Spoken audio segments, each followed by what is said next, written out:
1 Coríntios capítulo 11, nós iremos lendo versos 23 ao 28, é o texto base da celebração da ceia do Senhor, e nós queremos lê-lo nesse instante. Amém? Amém. Vamos colocar em pé todos.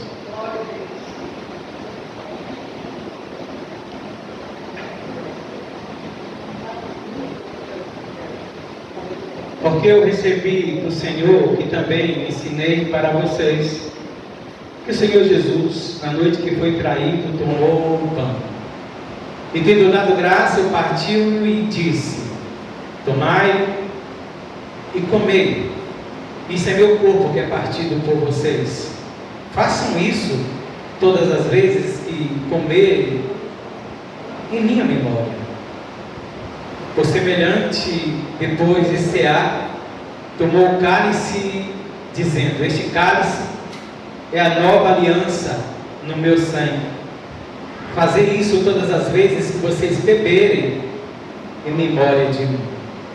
Porque todas as vezes que vocês comerem este pão e beberem este cálice, vocês estarão anunciando a morte do Senhor até que Ele venha.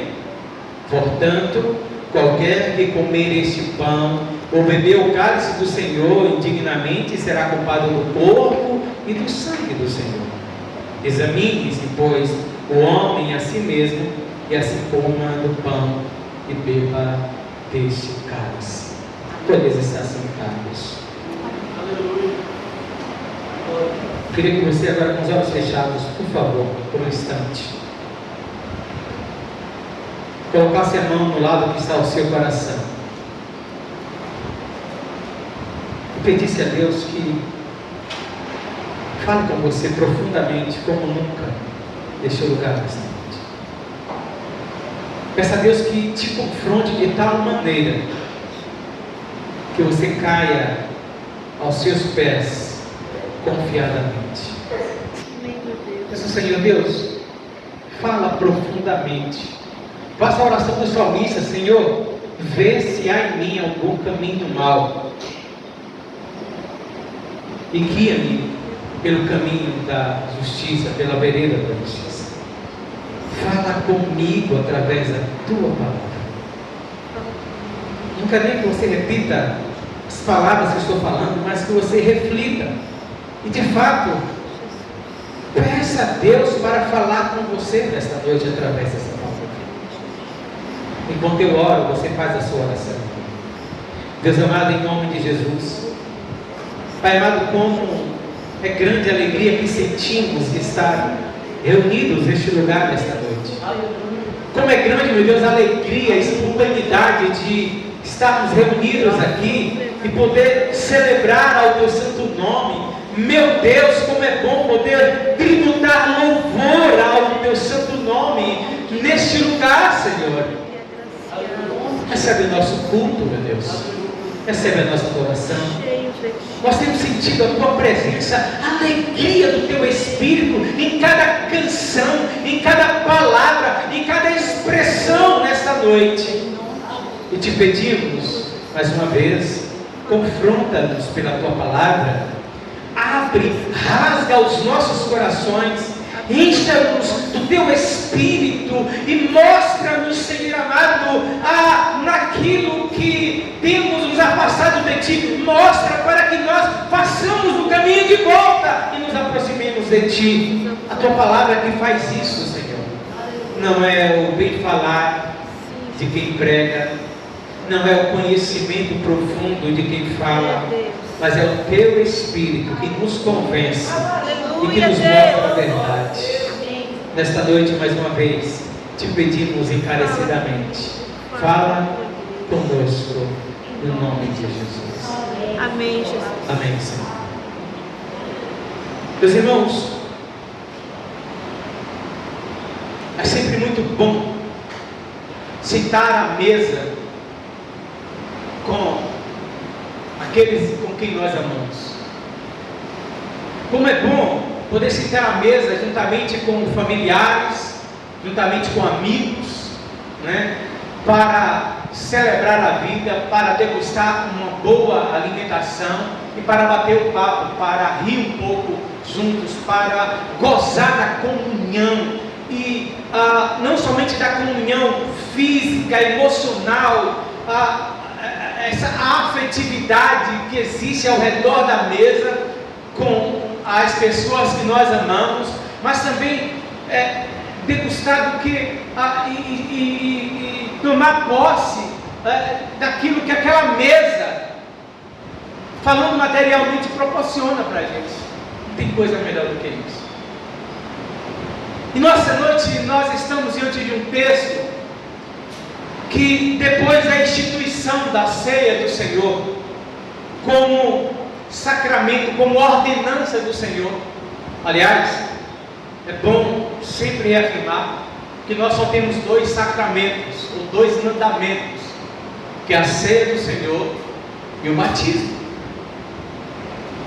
Todas as outras coisas são meios de graça, mas a ordenança do Senhor Jesus Cristo, sacramento, essas 2 ordenanças é a ceia do Senhor, que fala do maior momento de comunhão do crente com o Senhor, em que o crente simbolicamente participa do corpo e do sangue do Senhor, e também do batismo, que é a confissão pública, é quando nós temos a oportunidade de dizer, ainda que sem palavras, com o ato de ser batizado, dizer: eu morri para o mundo, eu agora sou de Jesus.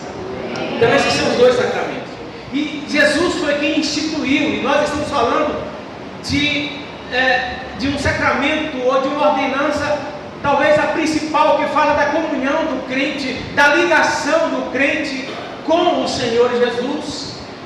E Jesus instituiu a ceia do Senhor, e o que Paulo está escrevendo aqui é normatizando, é dando alguns princípios como se deveria ser celebrado. E Paulo vai nos ensinar algumas coisas muito maravilhosas, e o texto é tão profundo, e nós conhecemos esse texto e fizemos algumas divisões aqui, e quando percebemos é impossível pregar em uma noite só todas essas divisões. Pra vocês terem uma ideia, nós iremos ficar com apenas a primeira divisão desse texto, dos ensinamentos do Senhor. Paulo então vai instruir a igreja, Paulo vai regulamentar, vai mostrar algumas coisas que nós precisamos aprender e mudar o nosso conceito quando formos participar da mesa do Senhor. Entender o significado, a profundidade disso, e o presente maravilhoso que é a ceia do Senhor para os santos de Deus. O presente maravilhoso que é a ceia do Senhor para a igreja dos redimidos, dos salvos. O Senhor nos salvou com sua morte para que nós participássemos dessa comunhão preciosa uns com os outros, que é a demonstração do quão íntimos e do quão nós gozamos da comunhão com o Pai, com o Filho e com o Espírito Santo. Aleluia, Deus. Glória ao teu nome, Jesus. Depois de Jesus instituir a ceia, mais tarde Paulo vai escrever esse texto, escreve a igreja de Corinto, e normatizando, estabelecendo alguns princípios que é preciso com relação à ceia do Senhor. E aqueles irmãos, embora se reunisse toda semana, de acordo com os estudiosos, sempre no primeiro domingo, ou no primeiro dia, da semana, sempre todo domingo celebrava a ceia do Senhor, e eles não estavam entendendo, não estavam vendo uma verdadeira comunhão, um verdadeiro amor, um verdadeiro significado da ceia do Senhor e da morte, do sacrifício de Jesus. E Paulo precisa então orientar, e dentro dessas orientações nós queremos falar então do privilégio, da glória de estar na mesa do Senhor. Aleluia, Jesus. Nós falamos da beleza, que é a comunhão da mesa. Nós falamos ainda há pouco da beleza, chega a ser, eu particularmente eu curto muito isso, de reunir a família ao redor da mesa, nada. E hoje nós vivemos tempos que são difíceis, em que cada um pega o seu prato e vai para um determinado lugar. Há desencontros, porque às vezes a esposa, o esposo trabalha, não fazem a refeição no mesmo horário, às vezes almoça fora, ou almoça em horários diferentes. Então, quando está todos em casa, às vezes, essa geração difícil, um pega o prato, vai para frente do computador, outro vai para frente da televisão, o outro vai não sei para onde, e está deixando esse princípio tão gostoso de sentar à mesa com a família. Isso chega a ser poético, isso é uma bênção. O salmista, no Salmo 128, diz que ao redor da mesa do homem que teme ao Senhor, os filhos são como ramos da oliveira. A mulher ao redor da mesa é como essa planta da oliveira que é produtiva, que produz. Esse homem vive a comunhão, e o Senhor então ordena bênçãos nessa comunhão da mesa.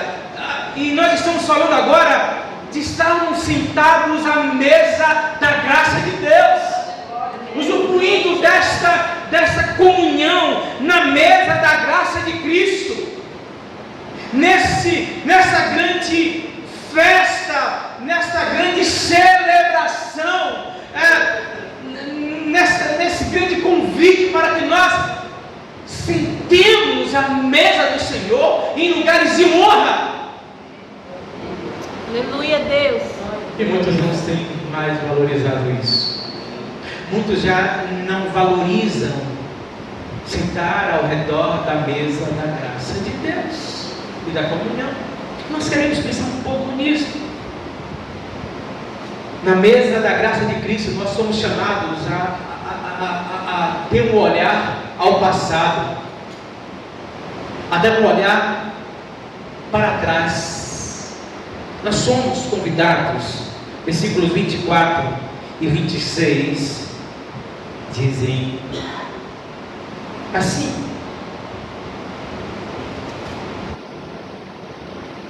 Glória a teu nome, Jesus. Santo, santo é o teu nome. E tendo dado graça, partiu e disse: tomai e comei, isto é meu corpo que é partido por vós. Eu vou fazer isto em memória de mim. Quando vocês estiverem sentados ao redor da mesa da graça, nós estamos sentados ao redor da mesa da graça. Quando vocês estiverem aí, lembrem de mim. Lembrem de mim. Dê uma olhada para o passado e vocês vão saber o porquê vocês estão aí nesta mesa. Antes nós não podíamos sentar nessa mesa. Antes nós não tínhamos essa comunhão. Antes nós não éramos íntimos dele. Aliás, antes nós éramos inimigos dele por causa do nosso pecado. Pai. Não obstantemente é isto. Ele nos chamou. Venha para a minha mesa. Venha degustar, venha sentar ao redor da mesa da minha graça. Por sua graça ele nos chamou.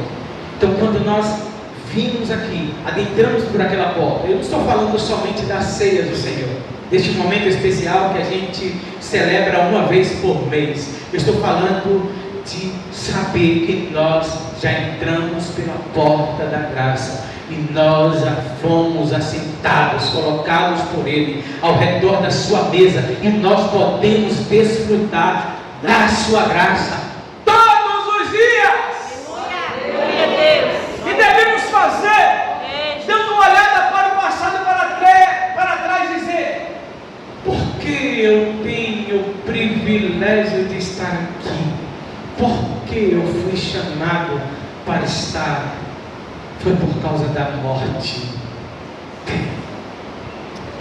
Jesus.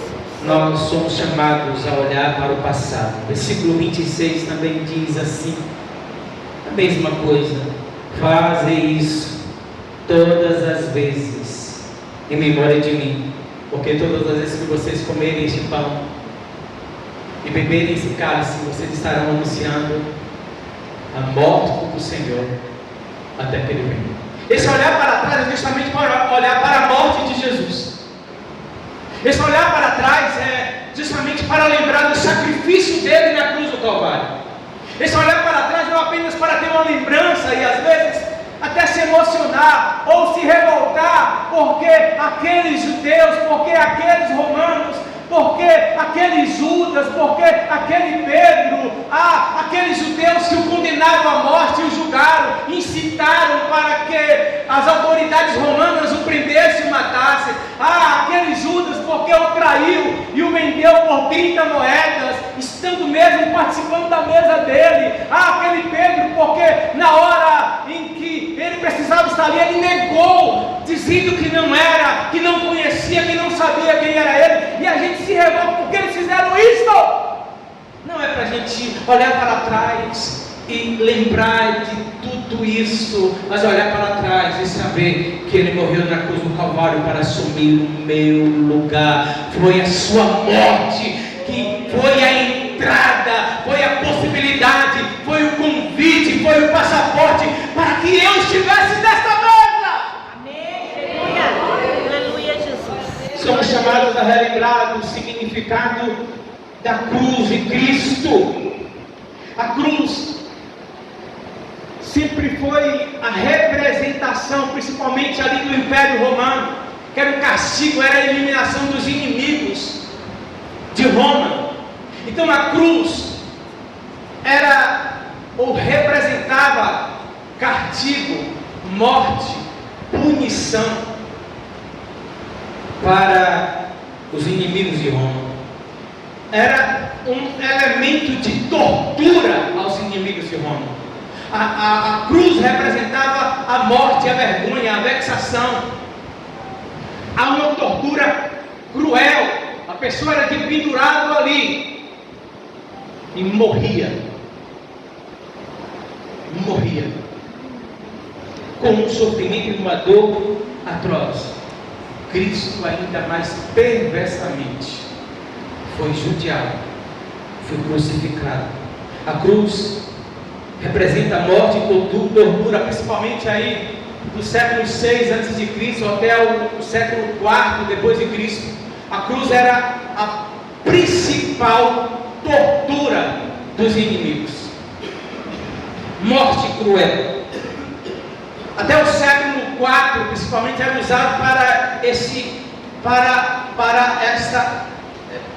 sofrimento e tortura a qualquer pessoa que causasse qualquer agitação, que representava a rebeldia a Roma. Mas, irmãos, a gente precisa entender isso, porque na morte de Jesus, a cruz ganhou um outro significado. Na morte de Jesus, a cruz se torna o símbolo cristão e a representação da vitória de Jesus sobre a morte. A cruz representa a vitória de Jesus sobre a morte, mas não para aí.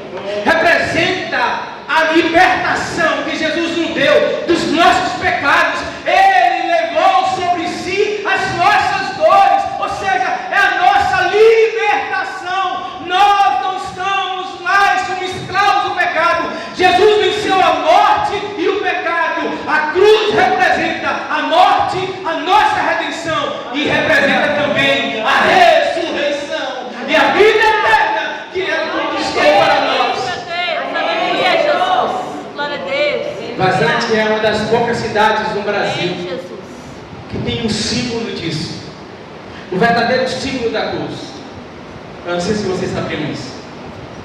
Ali no Novo Horizonte, a cruz vazada representa a imagem de que Jesus foi morto, mas Ele voltou dos mortos, Ele venceu a morte. Aleluia. É o símbolo verdadeiro do Evangelho. A cruz vazada está dizendo que Ele não somente morreu, Ele ressuscitou e Ele nos garante a vida eterna. Amém, Senhor. Então perceba como a cruz, que antes era um símbolo de dor, de morte, de sofrimento, a cruz que antes tinha um significado de tortura, de vergonha, de vexação. Quando nós olhamos para trás, diante da mesa do Senhor, nós estamos olhando e vendo a cruz e o sacrifício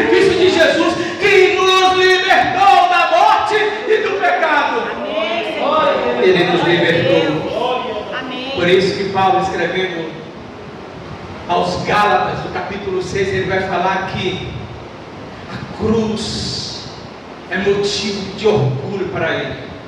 Ai de mim, eu não vou me gloriar em outra coisa senão na cruz de Cristo, no fato de que Cristo assumiu o meu pecado, me libertou, me salvou, Ele ressuscitou e eu tenho certeza de vida eterna. É por isso que a gente canta: hoje a cruz se erigiu, dela um dia fugiu, como emblema de vergonha e dor. O que é que diz o restante? Ninguém lembra mais dessa canção. Sim, eu amo pensar. Não, ainda no primeiro estrofe.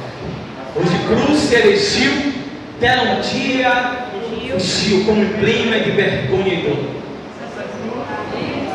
Não, mas contemplo essa cruz, porque nela Jesus deu a vida por mim, pecador. Aleluia. Então, olhar para trás, trazer a memória, quando vocês participarem da mesa do Senhor, quando vocês tomarem o pão, quando vocês tomarem o cálice, façam isso em memória de mim. Olhem para trás da história e lembre da cruz do Calvário, em que Jesus morreu para a nossa salvação, para a nossa libertação. Mas a cruz está vazada, a cruz está vazia, porque Ele morreu, mas Ele ressuscitou. Aleluia. E Ele apagou, Ele cancelou toda a nossa dívida. Ele pagou o preço de amor por nós. Todas as vezes que vocês comerem este pão, diz o versículo número 26, todas as vezes que vocês comerem esse cálice, vocês estarão anunciando a morte do Senhor, até que Ele Venha. certeza de que Ele morreu, e a sua cruz, a sua morte foi suficiente. A sua morte foi suficiente. A sua morte foi suficiente. Apagou todas as minhas transgressões. Ele morreu e Ele tomou a chave do inferno e da morte. Ele levou cativo o cativeiro. Ele subiu aos céus, mas Ele deu dons aos homens, para que proclamemos e digamos com plenos pulmões: Ele está vivo! E Ele voltará. Quando olharmos para a cruz, devemos nos alegrar e cantar: eu amo a mensagem da cruz, até morrer eu vou proclamar. Levarei a mensagem da cruz. Nós precisamos entender o significado da cruz. Paulo então vai fazer essa afirmação, e Jesus então vai nos ensinar isso. Nós temos aí pelo menos 3 grandes verdades acerca disso que Paulo nos ensina. A primeira, quando nós olharmos para trás, a primeira coisa que nós devemos lembrar é do amor grandioso de Jesus. Porque Deus amou quem? O mundo quem? O mundo quem? O mundo quem? Vou falar aqui. O mundo quem? Nós. Esqueça nós, gente. Esqueça nós. O mundo quem? Eu. Porque Deus me amou de tal maneira que deu um dos seus filhos para morrer por mim. Amém? Amém nada. O único filho. O único! Para morrer por mim. O apóstolo mais à frente vai dizer: porque Deus dá prova do seu amor em que Cristo morreu por nós quando nós éramos ainda. Não foi por esse Pascoal que agora é servo do Senhor que Jesus morreu. Foi pelo Pascoal pecador. Não foi por esse Clodoaldo que hoje, inclusive, até pastor. Não. Foi pelo miserável, caído e pecador que o Senhor chamou ao arrependimento. Ele morreu quando eu não merecia, como nós éramos ainda pecadores, quando nós éramos inimigos de Deus, e Ele dá prova do seu amor. Então olhar para a cruz é olhar primeiramente e lembrar do amor grandioso dEle.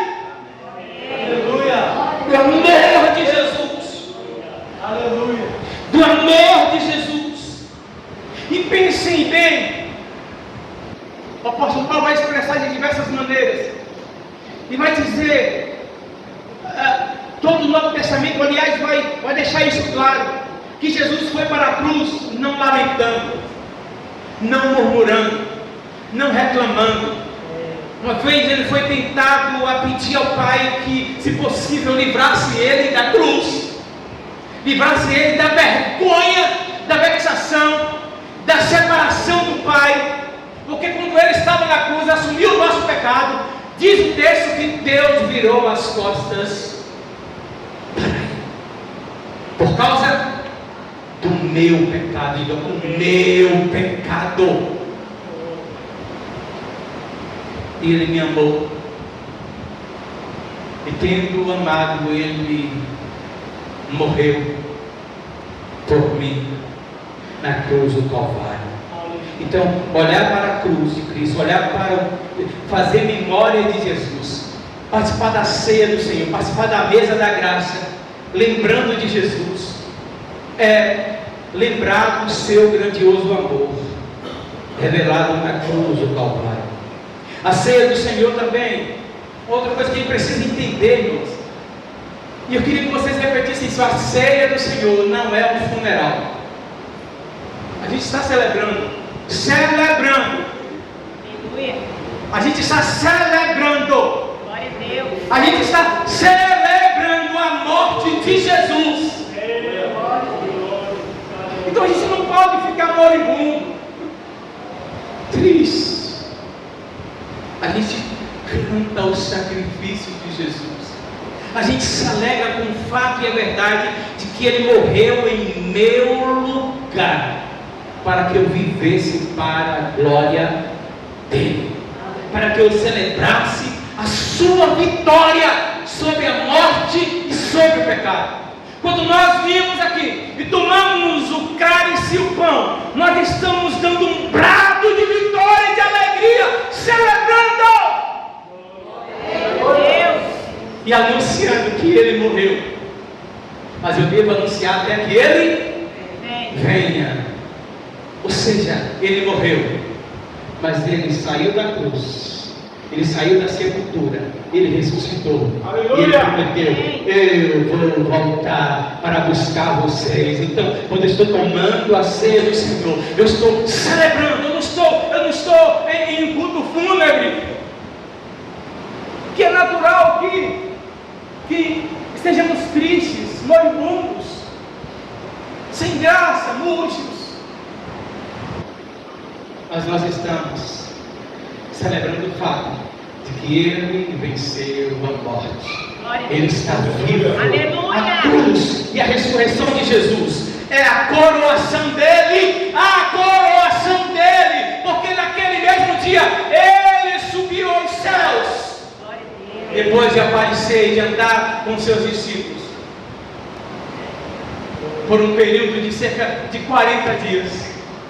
E Ele então entra aos céus, mas não antes de enviar o Consolador, o Espírito Santo, outro Consolador. Então, a morte de Jesus é o triunfo dele na sua ressurreição e a sua garantia de coração, porque Ele obedeceu até a morte de cruz. Deus o exaltou acima de todo nome e deu autoridade ao nome dele, para que todo joelho se dobre e toda língua confesse: Jesus Cristo é o Senhor, Rei eterno. Aleluia. Glória a Deus. Aleluia. Amém, Senhor. Então a ceia não é um culto fúnebre. Nós devemos colocar um sorriso de alegria e de prazer e ter o privilégio de tomar este cálice, Amém, Senhor. comer esse pão, porque essa foi a ordem dele. Amém. Com isso eu estou dizendo: oh, Senhor, eu te adoro e celebro a tua morte e ressurreição. Eu me alegro, porque através dessa morte e da tua ressurreição, eu tenho a garantia de vida eterna. E daqui a pouco eu não vou mais tomar esse cálice aqui, eu não vou mais comer esse pão aqui, nem servido por presbíteros ou diáconos. Eu serei servido nas bodas do Cordeiro. Aleluia. Quando eu estou estou celebrando a ceia do Senhor, estou dizendo: Maranata, ora vem, Senhor Jesus. Então, não é uma celebração de tristeza, é uma festa. Jesus tomou pão e Ele celebrou com gratidão. Ele celebrou, instituiu a ceia do Senhor. Ele deu graças ao Pai. Ele deu ações de graça ao Pai. Então isso é uma celebração. Ele ordenou que nós fizéssemos isso até que Ele viesse. Por último, tomar a ceia do Senhor, né? É o fato de que Cristo, principalmente o fato, olhar para trás, trazer à memória todas as vezes que vocês comerem e beberem o cálice do Senhor e o pão, vocês devem fazer em memória de mim. Vocês devem olhar para trás e para o passado, porque a principal verdade disto é que Jesus assumiu a nossa culpa. Queria que você olhasse para o seu irmão agora. Pode olhar para o seu irmão. Dá um olhar bem sisudo para ele. Fala assim: sabe por que Jesus morreu? Olha, aponta agora o dedão para ele. Foi por tua culpa. Foi por tua culpa. Quem fez assim? Faz assim. Faz assim. Quero que você faça assim. Agora dá uma olhada para as suas mãos e veja quantos dedos está voltando para você. Quantos dedos está voltando para você? 4. O meu tem 4. Tem 4. O polegar também está voltado para você. Foi por sua culpa. O que eu estou dizendo é, primeiramente foi por minha culpa. 4 vezes por minha culpa. Foi em meu lugar, irmãos. Foi em meu lugar. Ele assumiu o meu lugar. A cruz é para mim, era para mim, mas Ele mudou a minha sorte. Ele assumiu toda a minha culpa. Ele assumiu o meu lugar. Então, irmãos, Ele nos chama para celebrar o seio do Senhor. Lembrar disso, olha, aquele é meu lugar, mas o Senhor me libertou, o Senhor me liberou, o Senhor morreu em meu lugar, o Senhor assumiu a minha culpa, o Senhor me salvou, o Senhor morreu em meu lugar, o seu corpo foi dado por mim, o seu corpo foi entregue por mim, Ele verteu o seu sangue por mim, o castigo que era para mim, Ele levou sobre si, as dores que era para mim, Ele morreu por mim, Ele foi transpassado em meu lugar. Eu só posso concluir confrontando-nos com essa verdade. Se temos consciência e se olharmos para a cruz de Cristo, entendendo o seu real significado, nós precisamos olhar para esse passado e lembrar o que Cristo fez por nós. E se nós temos essa consciência, lá na cruz do Calvário, e é interessante que, olha o que Jesus está falando aqui, no momento da ceia, no momento nenhum Jesus fala isso, fazer isso em memória de mim. Quando vocês forem celebrar, quando vocês forem ter comunhão uns com os outros. Por que Paulo está escrevendo esses princípios? Porque aqueles irmãos não estavam vivendo comunhão em comum. Não esperavam uns pelos outros na ceia do Senhor. Eram egoístas, pensavam em si mesmos. E Paulo fala: está tudo errado. O culto do amor de vocês, que celebra todo domingo, não é culto de amor coisíssima nenhuma. Vocês precisam entender o verdadeiro significado. Por que Jesus morreu? Por que Jesus morreu? Por que Jesus morreu? Por mim, agora sim, cabe aquele nós. Por nós.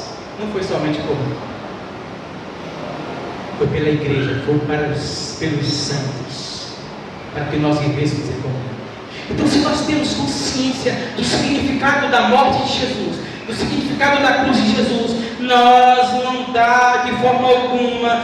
Jesus nos ensina essa verdade. Nós não podemos viver de forma alguma, de qualquer maneira. Nós precisamos, nós podemos e devemos lembrar da morte vitoriosa de Jesus. Ela nos redimiu, ela é a nossa vitória e a nossa alegria. Mas lembre de uma coisa: Jesus pede. Quantos milagres Jesus fez? João chega a escrever que se fosse usar e contar todos os milagres e prodígios que Jesus fez enquanto o seu ministério aqui na terra, faltaria papel e tinta, não daria para escrever. Mas pense bem, quantos milagres e quantas maravilhas Jesus fez e continua fazendo. Quantos aqui já receberam um milagre de Deus? Amém. Quantos aqui já viram outras pessoas sendo abençoadas por um milagre de Deus? Mas deixa eu falar uma coisa para vocês: Jesus não pede para que ele seja lembrado pelos seus milagres e pelos seus feitos. Jesus só pede que nós lembremos da sua morte, porque na sua morte está o maior de todos os milagres: a salvação, Aleluia. a remissão, Glória a Deus. a vida eterna que ele conquistou para nós. Amém. Olhar para trás, olhar para a história, é lembrar do sacrifício de Jesus e proclamá-lo. Mais do que isso, viver com o coração cheio de gratidão, porque ele assumiu a minha culpa, os meus pecados, ele me redimiu e me perdoou.